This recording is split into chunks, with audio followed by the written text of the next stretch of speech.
So folks, just finishing up on the Chesapeake and Ohio Canal.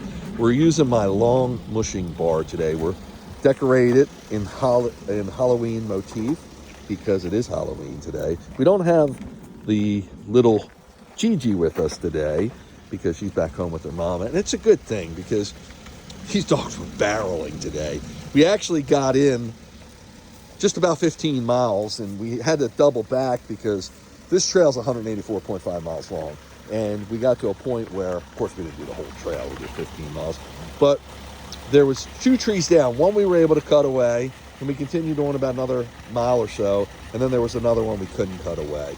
So the dogs were amazing today. So they've got on their full body harnesses, basically, which, because this whole design gives them full range of motion, maximum leverage, so they can pull as much as they want, and they can go as fast as they want. Of course, I've always got Dog Motorsports in the house, which is my throttle, and I've got reverse on here. So when we had to turn around, we actually unhooked their neckline. So the neckline is right there. That's how they attach sled dogs together, or to the gang line. And I attach it to my solid gang line here that keeps them in the proper footprint for what we need to be on the trail, as well as it keeps them from twisting and turning and getting tangled up, etc. So the spring gives them all the flex they need, the elasticity, and the neckline actually provides them stretch. That's a bungee too. Now when we have to turn around and go in reverse, I unhook the neckline so they're just hooked by their harness and they can totally turn around. So it's really interesting.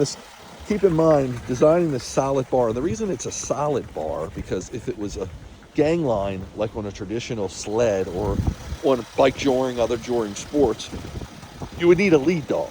And that lead dog, no matter how good they are, when we get to narrow trails where we have other trail traffic, pedestrians, bike riders, that lead dog would keep the line taut, depending how good he was or she was.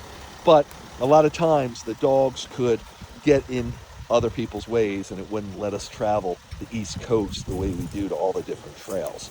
Plus, limited training's required, and it just makes everything easier. So, and I can do so many different methods of training, using resistance work, using all different types of the way I tether them, the way I can control their range of motion using Dog Motorsports, so, and their exertion level, and of course their leverage, so we can go out in the warmer weather. That's how we do it with Driverland, folks.